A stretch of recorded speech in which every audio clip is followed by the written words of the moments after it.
and amen. Tunay nga na napakasarap magpuri sa ating Panginoon. Amen po ba?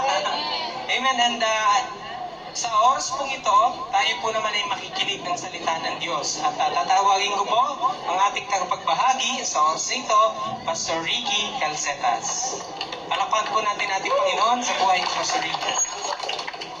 Hallelujah. So magandang araw po, magandang hapon po sa inyo lahat, mga taga magsaysay. Palakpak po sa Panginoon. So, salamat kanina, parang ulan, pero hindi tinuloy ng Panginoon. So, grabe yung time na ito, no?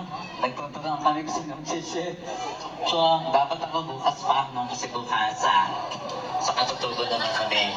Ako nga pala po si Pastor Ricky Calcetas at kasalukuyang nagmimisyon at nagpapasto sa almost 9 years na sa mga katutubo, puro katutubahan kasama dito sa Abrati, Ilog. Amen? Kaya medyo, sabi ko, namin minsan pag Tagalog parang naninibago na akong maraw sa mga Tagalog.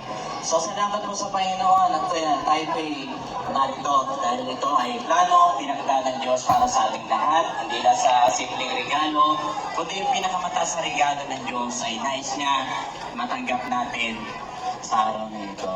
Ang pinakamataas, pinakamahalagang regalo na inaalok niya sa lahat ng tao, mayaman o mahirap, sa magitan ni Christ.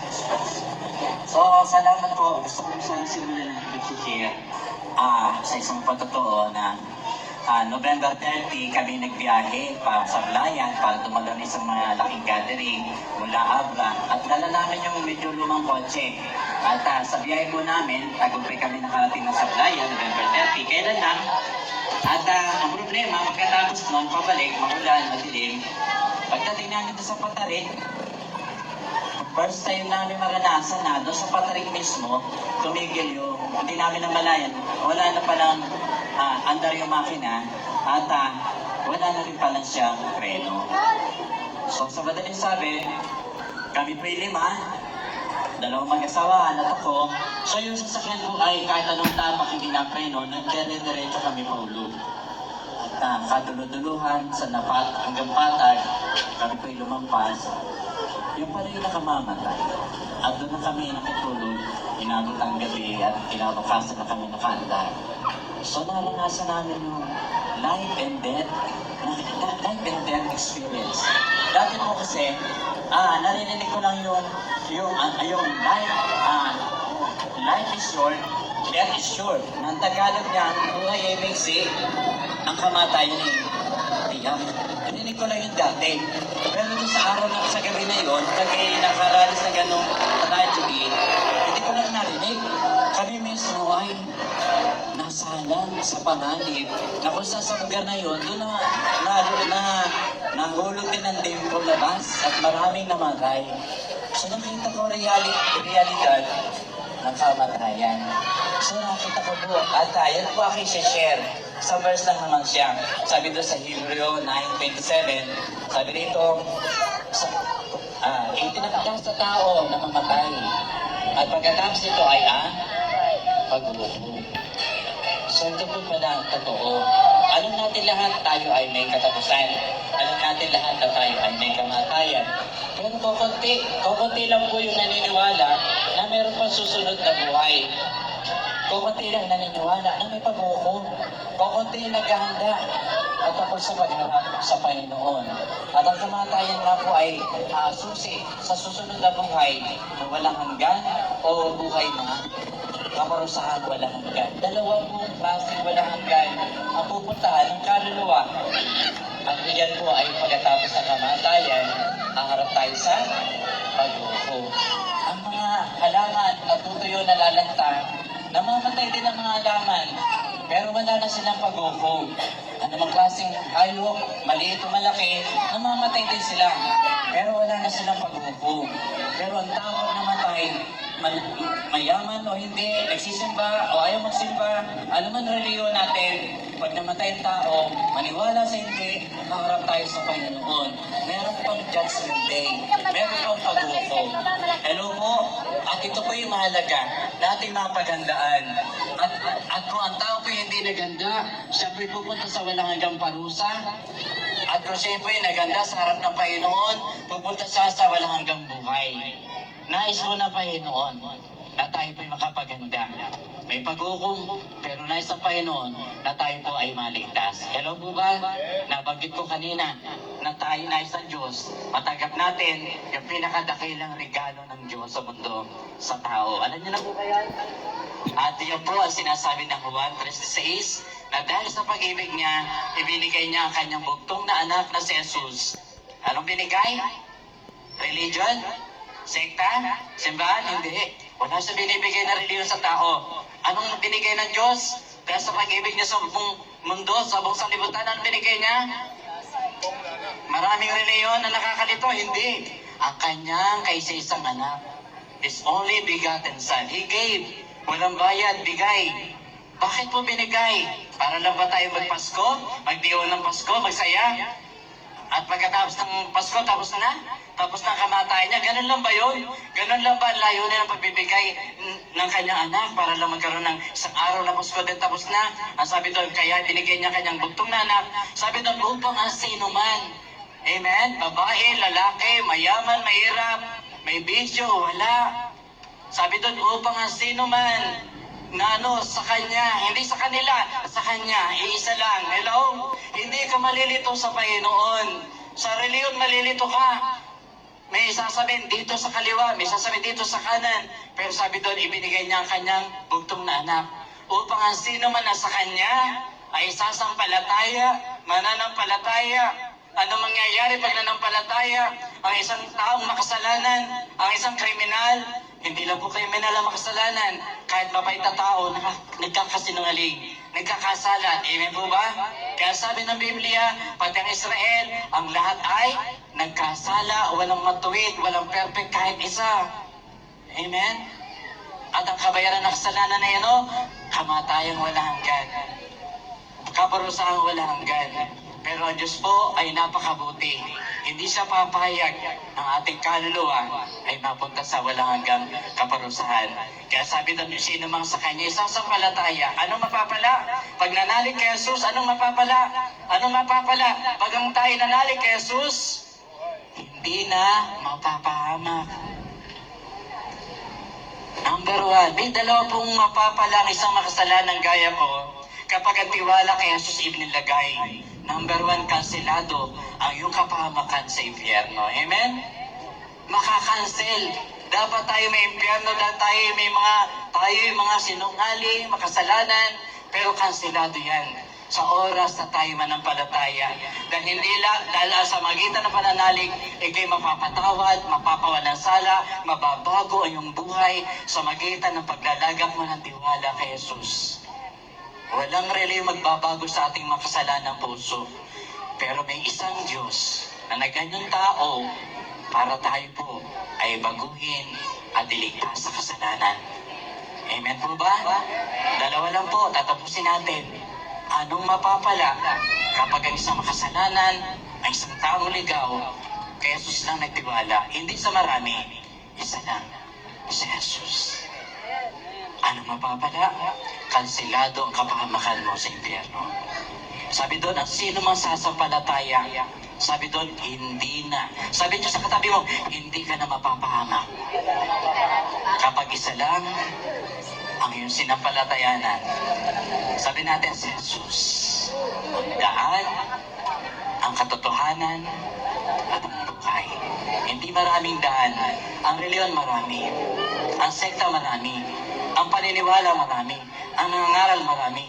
Pero yung daan ng Diyos, isa lang. Hindi ka malilito. Ang linaw. Sabi ni Jesus, I am the way, I am the truth, and I am the life. Hindi ka malilito. Kahit maliit ang pinag-aaralan mo, malaman mo lang kung ano yung daan. Siya yun. Hindi kami siya. Ikaw na ligaw na gaya ko, malalagay ka sa tama. May palakpak sa Panginoon. Hindi mo na kailangan magpalit ng reliyon. Kailangan mo lang tumalikod sa kasalanan, lumipat kay Jesus. Amen? Palakpak sa Panginoon. Sa lahat ng dako, sa lahat ng lugar, ang Panginoon ay nananawagan. Hindi sa bagong sekta, bagong sama, bagong reliyon. Nananawagan siya na ang makasalanan manumbalik sa Kanya sa magitan ni Kristo Jesus na siyang daan sama sa langit. Amen? Ano mapapala? Dalawa, hindi na mapapahamak sa wala hanggang kapulusan. Number 2, kundi magkakaroon ng buhay na wala hanggan. Palakpak sa Panginoon. Iiwanan natin ang mundong ito balang araw. Bilang na ang araw natin. Maaring isa't iba sa atin ay mauna sa atin. Maaring isa sa iba sa atin, matagal-tagal pa ng 10 years. Maaring iba sa atin, 5 years na lang. Maaring iba sa atin, 3 years na lang. Maaring iba sa atin, may 1 year na lang. At maaring iba sa atin, hindi na abot ng 1 year. Amen? Maaring iba sa atin, abot pa ng 1 month. At maaring iba sa atin, mabubuhay pa ng 24 hours. Pagkatapos niyan, anong susunod? Pag-uhukom. Amen. Tayo mananalangin. Ang hayop, pag namatay, walang pag-uhukom. Ano na yun? Kainin ng tao, pag namatay, walang pag-uhukom. Tayo pa'y tumayo. Pagandaan natin yung paghanap sa langit. At libre ang pagpasok sa langit. Wala. Bakit mo libre? May nagbayad ng ating kasalanan. At ang nagbayad ay walang kasalanan. Si Jesus na anak ng Diyos. Naghihirap, nagdusa sa krus. Babayaran natin kasalanan. Pwede tayo tumugtog ng awit sa worship. Kahit sa worship song, si Kristo lamang ang katugunan. Mga kapatid, lilituin ka ng daigdig na ito. Gamit ang Biblia, kabilang ang kabig na kami ang tama. Lilituin ka ng mundong ito, gamit ang media. Kabilang pangarang, gamit ang Bible. Sasabihin, pag hindi ka umanit, hindi ka maliligtas. Mga kapatid, nakakalito ang mundong ito. Si Jesus hindi na parito para lutuin tayo. Amen? Amen? Naparito siya para bigyan tayo ng kapayapaan at buhay na walang hanggan. Hello? Sige po, can we sing si Kristo lamang, Pastor? Tayo yung ako. Si Kristo lamang. Yung iba, naghahanap pa ako ng reliyon. Mga kapatid, huwag mo hanapin sa reliyon ng kaligtasan. Huwag mo hanapin sa reliyon ng daan. Huwag mo hanapin sa reliyon ang buhay. At wala dyan ang buhay. Wala dyan ang kapayapaan. Kahit lahat aliban mo, wala dyan kapayapaan. Wala dyan buhay ng Jesus. Amen? Kailangan lang manumbalik tayo. Nasa kami nais manumbalik kay Jesus. Kung ikay kukunin ng Panginoon, makakatiyak ka ba na ikinigtas? Kung di mo tiyak, tanggapin natin ang libre. Libre kaligtasan. Tanggapin natin saan? Sa ating mga puso. Paano? Magsisi tayo sa ating kasalanan. At sabihin natin, Lord, inaalala kita. Nakapasok sa aking puso. Pwede ba tayo manalangin ganito, mga kapatid? Sa lahat na nakataas, sumunod sa panalangin. Sabihin natin, Panginoong Jesus, maraming salamat.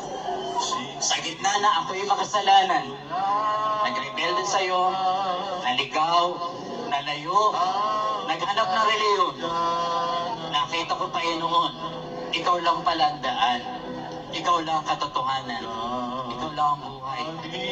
Ngayong araw na ito, Panginoon, nanunumbalik ako sa iyo.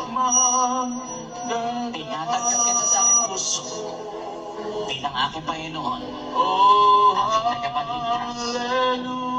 Baguhin mo ako, Panginoon, at linisin ito ko ang libreng kaligtasan, buhay na walang hanggan. Tinatanggap ko sa aking buhay. Kasali ako ngayon sa may buhay na walang hanggan kay Kristo Jesus. Sa pangalan ni Jesus. Amen. Patuloy tayo manalangin habang natugtog.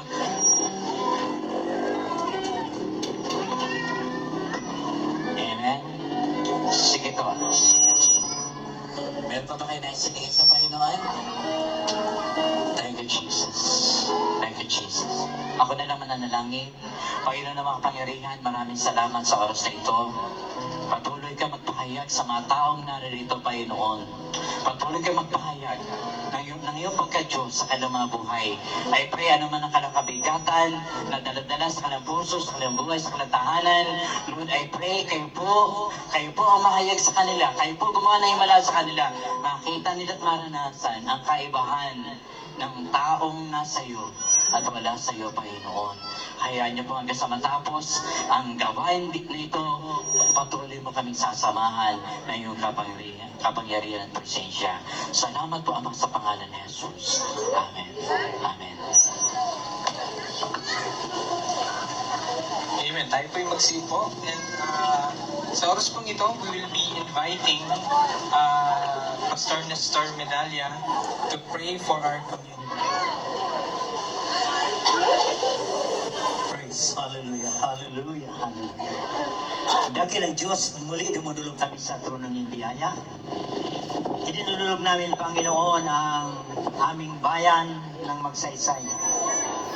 Dinala mo ang mga anak mo sa dakong ito upang dalhin ang mabuting balita na sa kabila ng lahat ng naranasan namin mayroong kaligtasan, Panginoon. Nalain ko, Diyos, na kaligtasan ito'y lumaganap sa lahat ng lugar din sa magsaysay at magligtas ka ng marami pang kaluluwa, mapabilang sa iyong pamilya tulad ng mensahe mo na makamtan ang buhay na walang hanggan at mapalaya kami, huwag kaming humantong doon sa kaparusahan, Panginoon, mahiwalay sa iyo. Pagpalain mo po ang mga kapatiran na narito ngayon, ang mga lahat na narito ngayon, ang matindang gawain, maging ang mga nakakarinig ng tinig ng iyong lingkod, Panginoon.